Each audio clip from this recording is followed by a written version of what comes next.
জি কর মেডিকেল কলেজের দ্বিতীয় বর্ষের পিজিটি ডাক্তারের অস্বাভাবিক মৃত্যুর ঘটনায় ন্যায় বিচারের দাবিতে হাইকোর্টে বিক্ষোভ মিছিল করলেন আইনজীবীরা।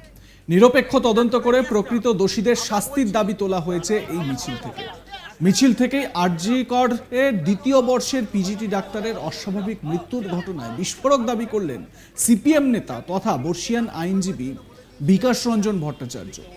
তিনি বলেন, নির্লজ্জ মুখ্যমন্ত্রী ভাইপোকে দিয়ে এনকাউন্টার করানোর কথা বলছেন।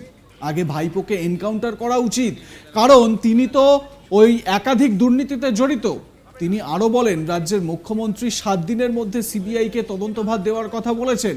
এ বিষয়ে বিকাশ রঞ্জন ভট্টাচার্যের বক্তব্য, সিবিআইকে দিলে এখনই দেওয়া উচিত, 7 দিন পরে তথ্য প্রমাণ লোপাট করে তারপরে দেবেন।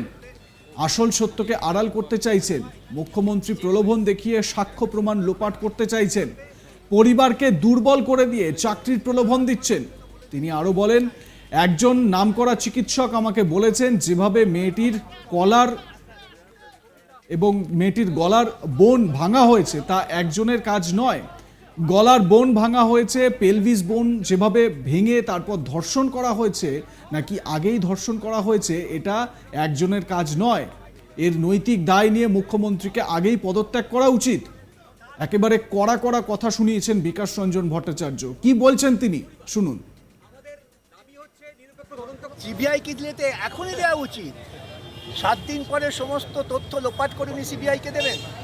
নির্লজ্জ একজন মুখ্যমন্ত্রী, তার ভাইপোকে দিয়ে তিনি বলাচ্ছেন যে এদের এনকাউন্টার করে উড়িয়ে দেওয়া উচিত। আগে ভাইপোকে ওরা এনকাউন্টার করে, কেন আমি তো বলেছি কোন একটি চ্যানেলে, তিনিও তো বিভিন্ন দুর্নীতির দায়ে অভিযুক্ত, তা বিচারের দরকার নেই, এনকাউন্টার করে দিক। আসলে ওরা আসল সত্যকে আড়াল করতে চাইছেন। মুখ্যমন্ত্রী যদি ওদের টাকার প্রলোভন না দেখিয়ে থাকেন আমি বিস্মিত হব, যদি চাকরির প্রলোভন না দেখিয়ে থাকেন আমি বিস্মিত হব।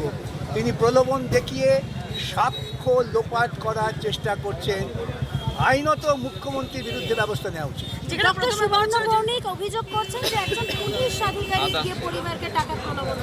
আমি যা বলছি হতে বাধ্য, এরা চাইছে গোটা পরিবারকে দুর্বল করে দিয়ে তাদের সাক্ষ্য প্রমাণ যেন না আসে সেই চেষ্টা করতে। এটা একটা অপরাধ। যে পুলিশ অফিসার গিয়েছেন, যে মুখ্যমন্ত্রী পুলিশের দায়িত্বে আছেন, পুলিশ মন্ত্রী, তাদের বিরুদ্ধে মামলা হওয়া উচিত। সময় মতো, প্রয়োজন মতো আমরা সেই মামলা করব। ঘটনাক্রম যদি আমরা দেখি, প্রথমে সুইসাইড, পরে বলা হলো একজন দোষী, এখন বলা হচ্ছে দোষীদের একাধিক দোষী তো আছেই। কেন? চিকিৎসা বিজ্ঞান। আমাকে সকালে একজন নামকরা চিকিৎসক তিনি বললেন, ফোন করে শিগগিরই ব্যবস্থা নাও, এটা একজনের কাজ নয়। যেভাবে মেয়েটার পেলভিক বোন ভাঙা হয়েছে, গলার বোন ভাঙা হয়েছে, তারপর ধর্ষণ করা হয়েছে, নাকি ধর্ষণ করে তাকে খুন করা হয়েছে, এক সাংঘাতিক অপরাধ। এই অপরাধের জন্য মুখ্যমন্ত্রী নৈতিক দায় নিয়ে পদত্যাগ করা উচিত। এ বিষয়ে আরেক আইনজীবী জয়ন্ত নারায়ণ চট্টোপাধ্যায় বলেন, আমি সাধারণত এই ধরনের মিটিংয়ে আসি না, কিন্তু আমার অন্তর আমাকে এখানে আসতে বাধ্য করলো। যে নৃশংসতার সঙ্গে মেয়েটিকে মারা হয়েছে তাতে মনে হচ্ছে একজন নয়, এর পিছনে আরো অনেকেই রয়েছে। শুধু ডাক্তারদের নিরাপত্তা নয়, মেয়েরা এবং ছেলেরা কেউই নিরাপদ নয়। সারা পশ্চিমবঙ্গে একের পর এক ঘটনা, কত বলবো, কামদুনি থেকে মধ্যমগ্রাম, বারাসাত, মালদা, একের পর এক ঘটনা, তারপর অন্য ঘটনা এসে সেটাকে চাপা দেওয়ার চেষ্টা।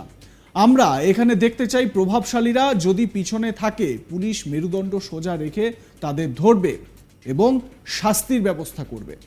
শুনুন আইনজীবী জয়ন্ত নারায়ণ চ্যাটার্জির বক্তব্য। সাধারণত আমি খুব একটা এই ধরনের মিটিং আসি না, কিন্তু আজকে এলাম, কারণ আমার অন্তর আমাকে বাধ্য করলো এখানে আসতে। যে নৃশংসভাবে মেয়েটিকে মারা হয়েছে এবং তারপর তদন্তের নামে যে প্রহসন আমরা দেখছি, তারপরে মনে হয়েছে আইনের ছাত্র হিসেবে আমার এখানে আসা উচিত এবং কিছু বলা উচিত। যদি আমি না আসতাম তাহলে আমি নিজের কাছে ছোট হয়ে যেতাম। আমার মনে হয় যে পদ্ধতিতে বা যে ভয়ঙ্কর ভঙ্গিতে আক্রমণের পরে সিভিক ভলান্টিয়ারের নামে একজনকে ধরা হয়েছে, সেই বোধহয় একমাত্র আসামি নয়। পেছনে হয়তো আরও কেউ রয়েছে যাদের আড়াল করার চেষ্টা হচ্ছে। আমরা এখানে বেশিরভাগই আইনের ছাত্রছাত্রী, আপনারা যারা দেখছেন তারা সচেতন মানুষ, সবই বোঝেন। আমাদের কিন্তু একটা গণ আন্দোলনের সময় হয়েছে। আমি শুধু ডাক্তারদের নিরাপত্তা চাইতে আসিনি, আমি বলছি সারা পশ্চিমবঙ্গ জুড়ে মেয়েরা এবং ছেলেরাও কিন্তু নিরাপদ নয়। একেবারে কামদুনি থেকে সুজিত জর্ডন, নতুনগ্রাম, বারাসাত, মালদা, কত বলবো, একের পর এক ঘটনা, তারপর ঘটনাগুলিকে ধামাচাপা দেবার প্রয়াস, তারপর অন্য আরেকটা ঘটনা এসে সেই ঘটনাটাকে চেপে দেওয়া, এই কিন্তু হয়ে চলেছে। আমরা এই ঘটনাটাই দেখতে চাই সত্যিকারের অপরাধীরা যারা হতে পারে অত্যন্ত প্রভাবশালী, তারা এর মধ্যে জড়িয়ে রয়েছে। এবং আমরা দেখতে চাই পুলিশের মেরুদণ্ডের জোর আছে, পুলিশ সৎ, সুষ্ঠু, নিরপেক্ষ তদন্ত করে সমস্ত যদি প্রভাবশালীরা পেছনে থাকে তা সত্ত্বেও এই অপরাধীদের ধরবে। এই কটি কথাই বলছি, আর সময় নেব না। আমার সহকর্মী মানস নস্কর এ বিষয়ে তার প্রতিবেদনে কি বলছেন শুনুন। আরজি কর মেডিকেল কলেজে ইন্টার্ন ডাক্তারকে ধর্ষণ ও খুনের ঘটনায় কলকাতা হাইকোর্টে বিক্ষোভ মিছিল করলেন কলকাতা হাইকোর্টের আইনজীবীরা। মূলত নিরপেক্ষ তদন্ত, বিচার বিভাগীয় তদন্ত ও প্রকৃত দোষীদের শাস্তির দাবিতে এই মিছিল করা হয়েছে। সেই মিছিল থেকেই বিস্ফোরক দাবি তুললেন বর্ষিয়ান আইনজীবী ও সিপিএম নেতা বিকাশ রঞ্জন ভট্টাচার্য। তিনি রাজ্যের মুখ্যমন্ত্রীকে একেবারে অত্যন্ত কড়া ভাষায় বললেন, নির্লজ্জ মুখ্যমন্ত্রী, ভাইপোকে দিয়ে এনকাউন্টার করানোর কথা বলছে, ভাইপোর আগে এনকাউন্টার করা উচিত। ভাইপো তো একাধিক দুর্নীতির সঙ্গে জড়িত, সেই জন্যেই ভাইপোকে আগে এনকাউন্টার করা উচিত। বিকাশ রঞ্জন ভট্টাচার্য বলেন যে রাজ্যের মুখ্যমন্ত্রী প্রকৃত দোষীদেরকে কোথাও আড়াল করার চেষ্টা করছেন, প্রকৃত দোষীদেরকে। কারণ যেভাবে, যে নৃশংসভাবে মেয়েটিকে মারা হয়েছে তা কোনো একজনের কাজ নয়। তার পেলভিক বোন ভাঙা হয়েছে, কলার বোন ভাঙা হয়েছে, তারপর ধর্ষণ করা হয়েছে নাকি আগে ধর্ষণ করা হয়েছে তা এখনো স্পষ্ট নয়। এই ঘটনায় রাজ্যের মুখ্যমন্ত্রীকে নৈতিক দায় নিয়ে অবিলম্বে পদত্যাগ করা উচিত বলে বিস্ফোরক দাবি করলেন বিকাশ রঞ্জন ভট্টাচার্য। তিনি বলেন, যেভাবে যেরকম অবস্থায় মেয়েটিকে পাওয়া গেছে এবং এখন যেভাবে মুখ্যমন্ত্রী বলছেন প্রয়োজনে 7 দিন পরে সিবিআই তদন্তের তিনি নির্দেশ দেবেন বা সিবিআই কে তদন্ত হস্তান্তর করার কথা বলবেন, তার জন্য 7 দিন কেন সময় নেবেন? এখনই তো সিবিআই কে তদন্তের দায়িত্ব দেওয়া উচিত।